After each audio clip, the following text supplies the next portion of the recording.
Good evening. It is Sunday, February 1st. I'm told that this is the first time and the last time in like 800 years that February will start on a Sunday and end on a Saturday. Each day will have 4 February days in it. And it's not going to happen again for a long time. So, congratulations for living through this historic time. It was a relatively slow week on the micro budget filmmaking front until about 2 hours ago when I received an email from the gentleman who was working on the music. I had texted him yesterday and asked him how it was coming along. And he said, well, probably by Tuesday or Wednesday, I could get you a couple ideas for the trailer. And lo and behold, much to my delight, surprise delight, he emailed and then he texted and said he had emailed 2 files, slightly different ideas, again, all piano music for the trailer. And I was going to do a live reaction to them as I listened to them. And then I realized, well, I thought, would you be able to hear the music if it was playing out of my speakers? I'm sure you could have. But then I opted not to because I don't know. I just didn't feel like it was the right thing to do. And I'm glad I didn't because when I first laid them in, I laid them in at the wrong spot. He told me where to start them, but I didn't know if that was where the file started because there was like 10 seconds of silence or that's where the music started. So I got that clarified. I put them both in. I did a little fiddling with it. And then I just recently, like 20 minutes ago, exported the files, sent them to Reese and Brett so they can listen, and then we can have a confab and then get back to him with some feedback. So I won't give any feedback here except to say that I preferred one clearly over the other, and I would call it a good start. That's how I would categorize it.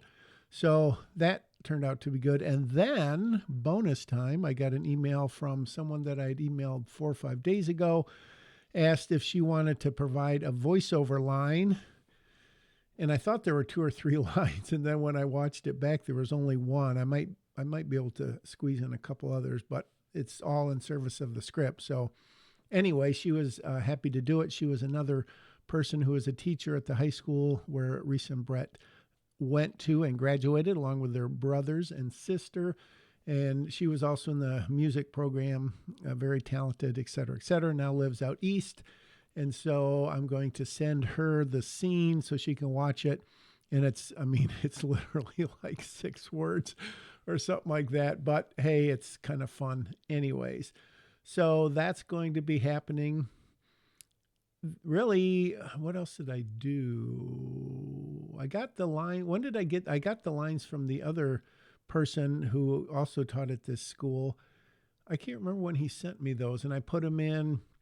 And they were better than my lines because I was providing this voiceover for a father talking to his daughter on the phone. And so they're better, but Brett and Reese had some notes for him.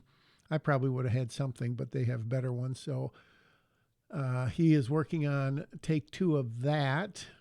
So the very interesting thing I did today, which I don't think I've done with my other movies, I'd have to think about it, but I'm pretty sure I haven't.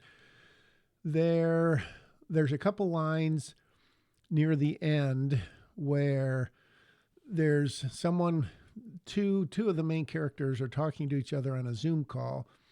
And just because I don't really like, picture in picture when you're looking at someone on a Zoom call, it's, the video isn't great and it just is compositing and it's whatever. So how we purposely shot it is we see the person and we see that she's on a Zoom call. We see her face so we don't see the computer screen. Then we cut to the other person. And then, so we hear the voice on the Zoom call, but we don't see it, which is how we designed it. However, when we filmed the scene, and I may have mentioned this in a previous episode of Diary of a Micro-Budget Filmmaker, we filmed it a little different and it didn't quite work at the time. And so in the editing process, it's not bad, but it's not good. No, I would, what do I have on my lip? Oh, embarrassing. probably some of the donut I was eating. Sorry. The life and times of a donut eater. So, I mean, I guess it's, it's fine, but I think it could be better maybe. So this is a part I'd never done before. I am watching it and I'm looking at other footage we have, other takes. Do we have anything more that we can use, not for an on-camera line, but something where we can see a person looking at a computer, at her laptop, whatever, and then we hear the dialogue that we don't see. And so that would give me the opportunity to switch some of the lines. And so I went back into the script.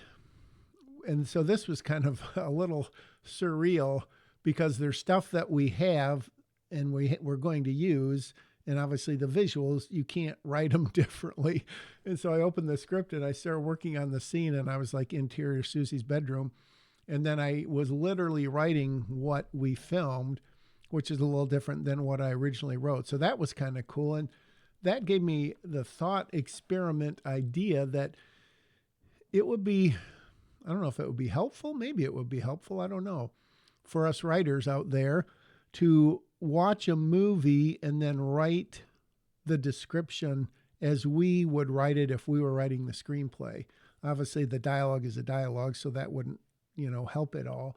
But I wonder how that would be. I guess it would be interesting to do that and then look at the screenplay. So like if you were watching, pick your movie or pick your TV show and you watching it on your computer so you can pause it. And so you say interior, whatever, office building, something.